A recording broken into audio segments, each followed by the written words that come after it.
चढ़ली जवानी तो हतानी तो हतानी तो हत उमारा चौका जागे पटाई लेबो काका खुशी रिकॉर्डिंग स्टूडियो बलुआहा। गोरे गोरे गाल हमर पतली कमर रे नाचे हियो डीजे पर तहिलो दुनु बम रे। गोरे गोरे गाल हमर पतली कमर रे नाचे हियो डीजे पर तहिलो दुनु बम रे। चढ़ली जवानी तो हर उमारा चौका जागे पटाई लेबो काका पैर जेबो पीछा सुने लही के दू चाका के पटाई लेबो काका। चढ़ली जवानी तो हर उमारा चौका जागे पटाई लेबो काका।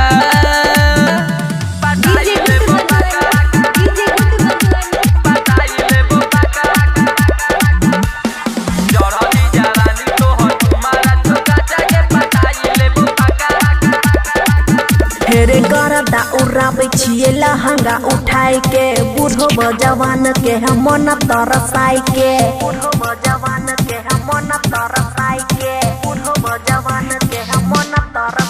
हेरे गरदा उड़ाबै छिए लहंगा उठाई के बूढ़ो जवान के हम मन तरसाई के। चढ़ली जवानी तो हर उमारा चौका जागे पटाई लेबो काका लागे नहीं देबो जवानिया में घाटा के पटाई लेबो काका। चढ़ली जवानी तो हर उमारा चौका जागे पटाई लेबो काका।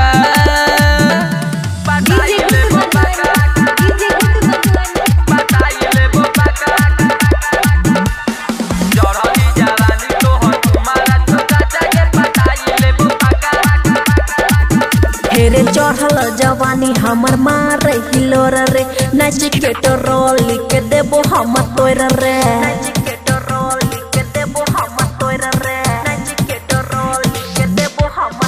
हेरे चढ़ल जवानी हमर मार हिलोर रे नाच के टोल के देबो हम तोर रे। चढ़ली जवानी तो हर उमारा चौका जागे पटाई लेबो काका दही के नमरिया बोलाई लेबो पाछा के पटाई लेबो काका। चढ़ली जवानी तो हर उमारा चौका जागे पटाई लेबो काका।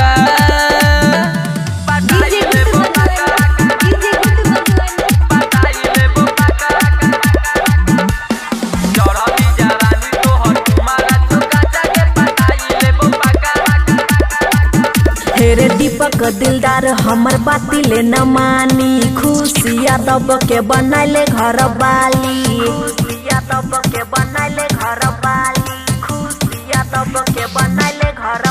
हेरे दीपक दिलदार हमर बाती ले न मानी खुशिया दब के बनाइले घर बाली। सचिना भागवत छौड़ा छिए गे उचाका के पटाई ले तो पाका दीपक दिलदार हम छिए गे उचाका के पटाई लेबो पाका अल्लाह के नहीं देबो जवानिया में घाटा के पटाई लेबो पाका। छड़बो ने बच के रही। खुशी रिकॉर्डिंग स्टूडियो बलुआहा।